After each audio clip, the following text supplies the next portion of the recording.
शुरू करें कुछ सर। कांग्रेस की आज बड़ी मीटिंग होनी है हैदराबाद को, उसमें कैसे देखते हैं आप? देखिए, हम समझते हैं कि कांग्रेस की मीटिंग कहीं पर भी हो, कैसी भी मीटिंग हो, कांग्रेस के अगुवाई वाले गठबंधन की कोई मीटिंग हो, कैसी भी मीटिंग हो, उससे भारतीय जनता पार्टी के 2024 के लोकसभा और जो अभी 5 राज्यों के विधानसभा चुनाव हो रहे हैं उस पर कोई असर नहीं पड़ने वाला है। भारतीय जनता पार्टी ऐतिहासिक बढ़त की ओर आगे बढ़ रही है और जनता का समर्थन हमें अपेक्षा से और अच्छा मिल रहा है, क्योंकि लगातार जो उपलब्धियां हैं, चाहे वह केंद्र सरकार की दृष्टि से और चाहे हमारी जहां डबल इंजन सरकार है वहां की दृष्टि से, वह अभूतपूर्व उपलब्धियां हैं और उन उपलब्धियों के आधार पर जनता का समर्थन मिल रहा है। जनता का विश्वास हमारी ताकत है और लोकतंत्र की सबसे बड़ी अदालत जनता की अदालत है और वहां से 2014 का जनादेश मिला है, 2019 में जनादेश मिला है, 2024 में मिलेगा और तीसरी बार मोदी सरकार यह तय है। वन नेशन वन इलेक्शन पे क्या कहेंगे? 23 तारीख को पहली बैठक होने वाली है। देखिए, मैं यह मानता हूं कि पूरा देश एक चुनाव, एक बार चुनाव हो जाए और फिर 5 साल विकास का काम हो, गरीब कल्याण का काम हो, किसान उत्थान का काम हो, महिला सशक्तिकरण के लिए काम हो, नौजवानों के रोजगार के लिए काम हो, जो तमाम सारी योजनाएं वह इस देश में राजनीति करने वाले हर राजनीतिक दल को एक देश एक चुनाव के समर्थन में खड़ा होना चाहिए। अगर वो नहीं खड़े होंगे तो जनता उनको कहीं और खड़ा कर देगी। जनता इसी मुद्दे पर साथ में खड़ी है।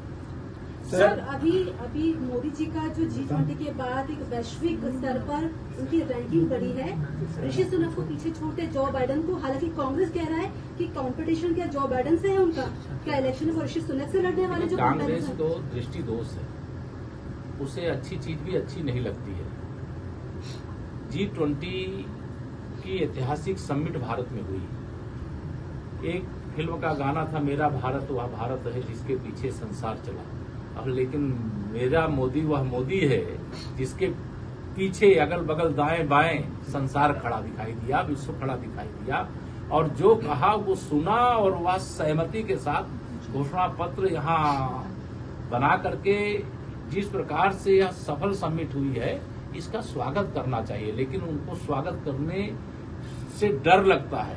माननीय प्रधानमंत्री मोदी जी ने जिस प्रकार से कोणार्क के सूर्य मंदिर के बैकड्रॉप के साथ दुनिया के सभी देशों के राष्ट्राध्यक्षों के साथ फोटो खिंचवाने का काम किया, फिर शाम को डिनर के समय नालंदा विश्वविद्यालय का बैकड्रॉप, उसके साथ फोटो खींचने का काम, फिर राष्ट्रपिता महात्मा गांधी जी की समाधि पर जिस प्रकार से पूरी दुनिया मेरे राष्ट्रपिता क्या जैसे वो विश्व पिता की तरह सम्मान दे करके उनके चारों ओर खड़े होकर के उनको श्रद्धांजलि अर्पित करने का काम किया।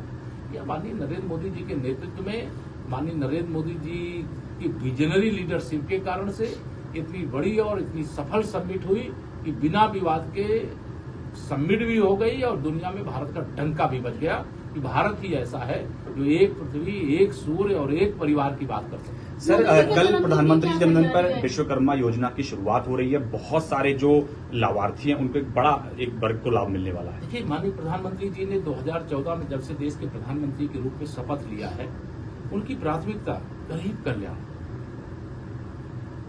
पिछड़ा वर्ग कल्याण, महिला सशक्तिकरण, अनुसूचित वर्ग, अनुसूचित जनजाति का विकास, यह उनका लगातार उनकी प्राथमिकता रही है। और जो विश्वकर्मा योजना, माननीय प्रधानमंत्री जी अपना जन्मदिन नहीं मनाते हैं, उनका स्पष्ट निर्देश रहता है कि मेरा जन्मदिन सेवा सप्ताह के रूप में मनाया जाए, लोगों की सेवा में अपने आप को समर्पित किया जाए। और हम लोग भगवान विश्वकर्मा जी की जयंती से पंडित दीनदयाल उपाध्याय जी की जयंती 25 सितंबर तक, 17 से 25 तक के एक अभियान है, कार्यक्रम है। मेरा माटी मेरा देश का कार्यक्रम हमारा चल ही रहा है। लेकिन इस बीच जो 30 लाख से अधिक लोगों के लिए यह योजना लेकर के आने का काम हुआ, मैं उसका स्वागत करता हूं। और यह योजना मतलब इस भारत के उन कमजोर वर्गों को, उन वंचित वर्गों को, वह प्रतिभाशाली लोगों को एक संबल प्रदान करने वाला कार्य है, जिससे एक ताकत देश में, प्रदेशों में खड़ी होगी और इसका दूरगामी परिणाम होगा। अभी तो सही बात यह है कि झांकी है, प्रधानमंत्री जी ने स्वयं कहा है, वो लाल किले से देश को संबोधित करते हुए कहा है कि हम विश्वकर्मा योजना लाएंगे, उसकी झांकी है, पूरी पिक्चर बाकी है। सर 2014 मेरा ये मानना है कि जिनके पास कोई मुद्दा नहीं होता है वह यह सवाल उठाते हैं, और जिनके द्वारा भी यह सवाल उठाया जाता है वो समाज की नजर में सवाल स्वयं बन करके खड़े हो गए हैं। और इसका जवाब जनता देती है, कायदे से देती है, लेकिन वह कब देती है जब चुनाव होता है। जनता की अदालत में यह मुकदमा है, जैसे राजनीतिक दल न हो गए, कोई शंकराचार्य हो गए, धर्माचार्य हो गए, इस विषय धर्माचार्यों का है, ये आचार्यों का है, ये विद्वानों का है। ये राजनीतिक दलों का काम यह है कि चुनाव लड़े, अगर जीते सरकार में आए तो सरकार के माध्यम से जनता की सेवा करे। इस प्रकार के विवादों को जन्म देना, अर्थात उनके पास सरकार के खिलाफ कोई मुद्दा ही नहीं है, भाजपा के खिलाफ कोई मुद्दा ही नहीं है। मुद्दा विहीन लोग हैं, नेता विहीन लोग हैं, नीति विहीन लोग हैं, कोई विजन नहीं है। भारत को गर्त में पहुंचाने का काम किया कांग्रेस ने, और उनकी अगुवाई में जो दल उनके साथ खड़े थे। आज भारत प्रगति के एक नए मुकाम की ओर आगे बढ़ रहा है, विश्व का नेतृत्व करता हुआ दिखाई दे रहा है। माननीय प्रधानमंत्री जी का देश के अंदर तो पूरा समर्थन और सम्मान है ही, पूरी दुनिया मोदी जी का गान कर रही है, मोदी जी का सम्मान कर रही है। तो मोदी जी का नहीं है, ये देश के 140 करोड़ लोगों का सम्मान है। केशव प्रसाद मौर्य जी कल कैसे जन्मदिन मनाएंगे पीएम? देखिए, माननीय प्रधानमंत्री जी का जन्मदिन नहीं है, जन्मदिन का कोई समारोह नहीं है, बल्कि सेवा सप्ताह की शुरुआत है। और सेवा सप्ताह की शुरुआत में पार्टी के द्वारा कार्यक्रम रखा गया है।